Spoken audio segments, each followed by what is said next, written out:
All right, we're back up on the mountain working on the hydraulic press. We picked us up a little piece of 3/4 inch by 14 inch long by 6 inch wide steel. We have to notch that thing a little bit to get it down into position. I think what we're going to do is just grind these corners out so this thing slides down in there.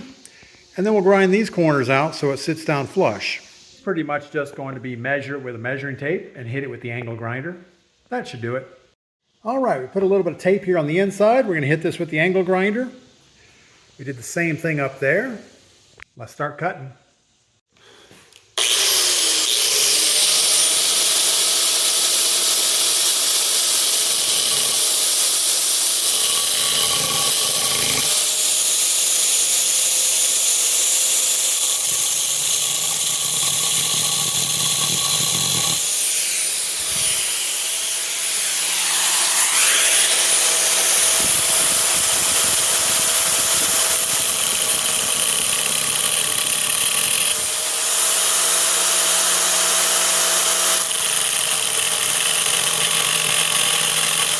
Now we need to get some exact horizontal measurements in here and translate that to the steel plate and put some marks on it.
All right, we have it all marked. Let's get that cut.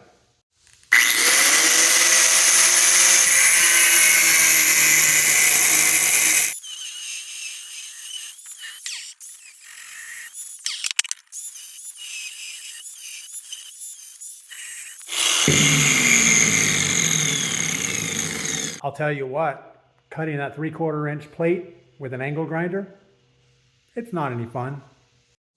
All right, we got our notches cut on all 4 corners.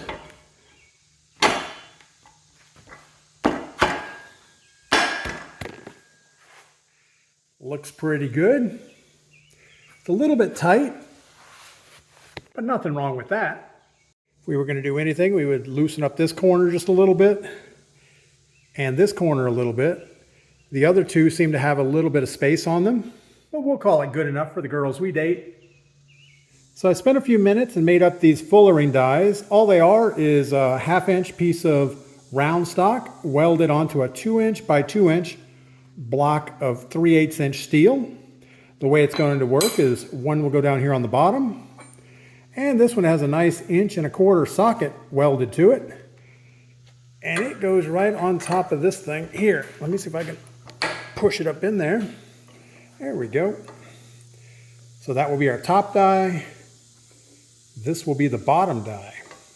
So what we need to do is push this ram down close to the bottom, mark this square, and we need to weld a little frame around that square piece so it doesn't move out of the position.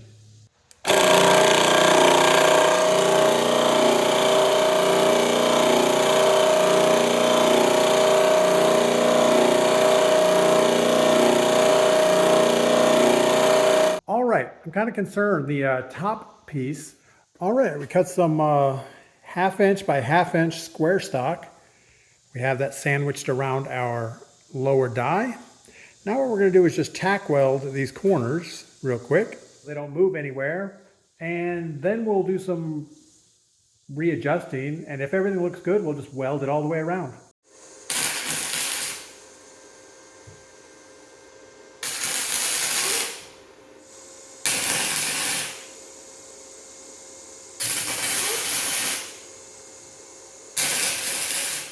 All right, that should be enough. So there we have it. We have the two side pieces. Our bottom piece fits right in the middle. Now we need to cut little pieces to go right in here and right in the back side. That should be pretty easy. All right, we have the front spacer in there. Let's get that welded in.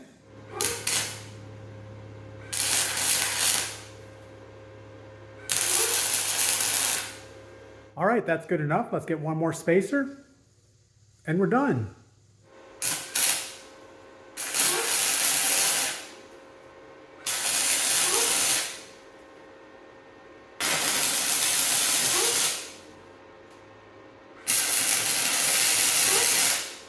All right, a little grinding to clean it up. We should be in good shape. All right, we have our fullering dies all finished. We can actually fuller to stretch metal out this way, or we could spin the die around and rotate this and stretch the metal out long ways. We're also going to modify this square block to fit in that hole so that we can do just regular sizing dies to get a piece of metal down to the proper width. And we're going to cut down these blocks in a little while to make some V-bit dies, so we can put those in there. That's going to help us if we want to do any Damascus or any type of canister Damascus, so we can help squish it down during the forge weld. But that's going to do it for today. I think we made good progress. We got our 3/4 inch steel plate in. We got our guides for our fullering dies. We've actually built the fullering dies. We're going to go do something else. You guys get outside, do something fun, come back and tell me about it.